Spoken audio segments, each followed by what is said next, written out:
Mkuu wa mkoa wa Njombe Anthony Mtaka amewalika wawekezaji kutoka nchini Urusi kufika na kuwekeza kwenye sekta ya viwanda mkoani Njombe, hususan kwenye viwanda vya kuzalisha mbolea pamoja na viwanda vya kuchakata chai.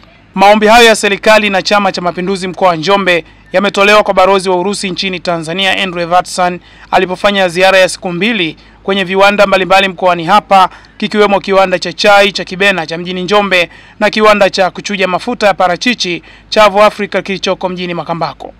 Kwa pamoja, mkuu wa mkoa wa Njombe Anthony Mtaka na mwenyekiti wa CCM mkoa wa Njombe Deo Sanga wamesema kuwa mkoa wa Njombe una wakulima wengi ambao wanatumia mbolea za viwandani kwa kiasi kikubwa. Uwepo wa viwanda utasaidia kupunguza gharama za manunuzi ya mbolea.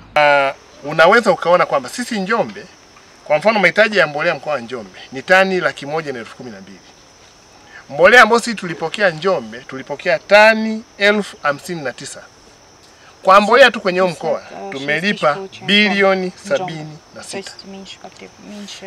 Natoa ufafanuzi kwa sababu ndio unakupa sababu kwa nini huyu ayambie makampuni ya mbolea ya Urusi kwamba njooni kwenye mkoa mwekeza, kwa sababu sisi ni watumiaji wakubwa wa mbolea. Tukipata kama ambavyo tumesema pale, tukipata wawekezaji wakawekeza kiwanda ukanda huu, itasaidia mbolea hii kwenda kwa wenzetu Malawi, kwenda Zambia, kwenda Kongo na kusini huku kote tunatumia sana ile mbolea hasa ya DAPO na UREA. Также мы хотели бы привлечь российских инвесторов.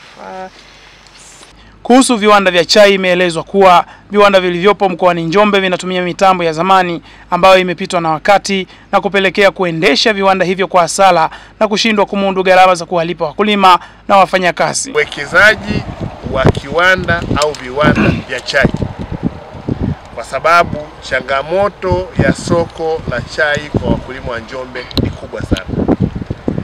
Lakini mtaangalia uwekezaji wa viwanda tulivyonavyo Njombe ni teknolojia ya zamani, kiasi kwamba hatupati uhalisia wa ile chai daraja la kwanza.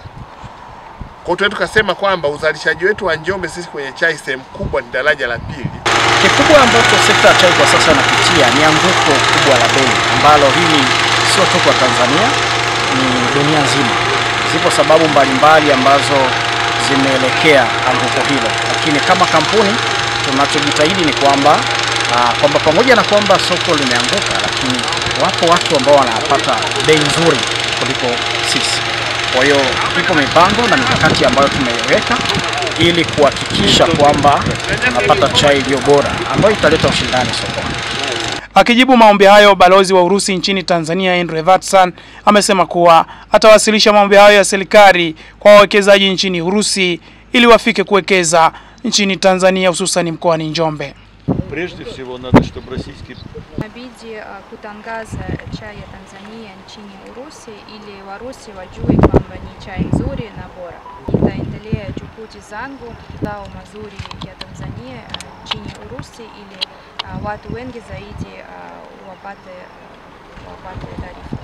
Aidha, balozi akiwa mkoani Njombe ametembelea kiwanda cha kuchakata mazao ya misitu cha Tanwat cha mjini Njombe na kisha kuwatembelea wakulima wa parachichi mjini Njombe, ambapo amesema kuwa biashara ya zao hilo itaanza kufanyika baina ya Tanzania na Urusi. Kwamba tungetamani private sector, wawekezaji walioko hapa wanaolima avocado, makampuni yaliyoko Tanzania yanauza avocado Europe.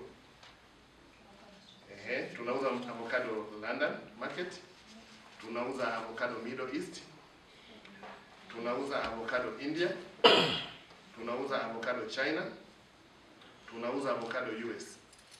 Tungehitaji makampuni yetu sasa yafungue milango Russia, kwa sababu tunajua Russia is a big country. Kama kuna avocado market kwa Russia, tungehitaji kushirikiana. So tuna invite private sector ya Russia iweze kufanya kazi na private sector ya Tanzania kwenye kuuza avocado kama tunda, kama tunavyofanya kwenye nyingine, lakini kuinvite private investors ya Russia kwenye crushing ya avocado kwenda kwenye oil, as mlivyoona jana kwenye factory.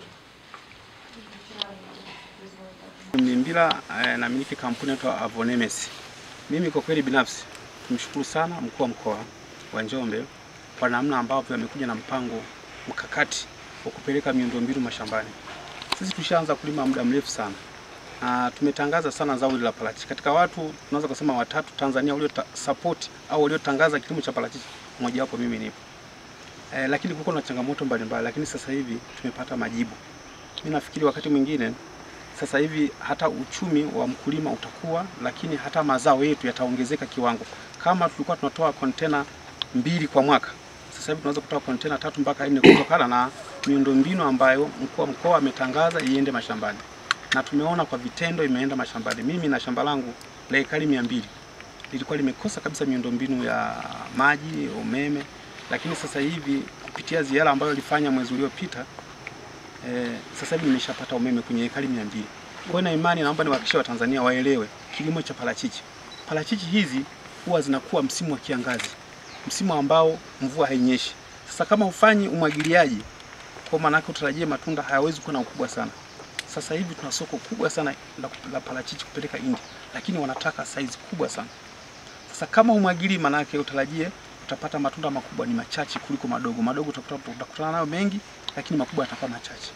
Lakini bado tunda lile lile likiwa dogo linaweza likawa tuseme matunda kilo 1 yakawa matunda 3.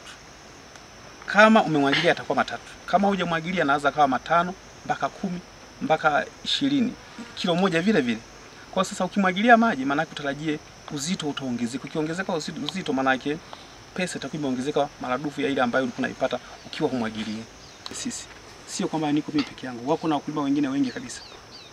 Kwanza tulikuwa hatukutarajia kama tungeweza kufanikiwa kupata umeme, lakini mpaka ninapozungumza sasa hivi milima zaidi ya 3 huko mashambani imesambazwa umeme. Tumeshaomba ile kwa ajili ya kulipia, kwa hiyo tunasubiria tu umeme wake, na ukiwaka umeme mimi na imani uchumi utaongezeka, kwa sababu sisi tunafanya kilimo cha nyanya, kilimo cha viazi, lakini yako mashamba ambayo tunafanya ya parachichi. Yale manaki sasa tutalima mwaka mzima. Nyanya tulikuwa tunapanda mwisho mwezi wa 2. Ukipanda mwezi wa 3, maana utarajie unapofika mwezi wa 5 mvua itakumisha katika, kwa hiyo uweze kuendelea kuvuna nyanya. Sasa hivi maana tutaendelea kupanda nyanya mwaka mzima, kwa na imani ajira zitaongezeka. Nyanya tukilima sisi, unapotaka kuvuna nyanya eka moja tu lazima kuchukua wana kijiji waje wasaidie kuvuna zile nyanya. Kwa hiyo ajira tuna imani zitaongezeka, lakini bado vibarua wana kijiji ambao wanatuzunguka pale kifanya watakuwa wana kazi za mwaka mzima za kuja kufanya pale, kwa hiyo watajikimu kimaisha kutokana na kile kitendo tu pekee yake cha kupeleka umeme. Asante sana.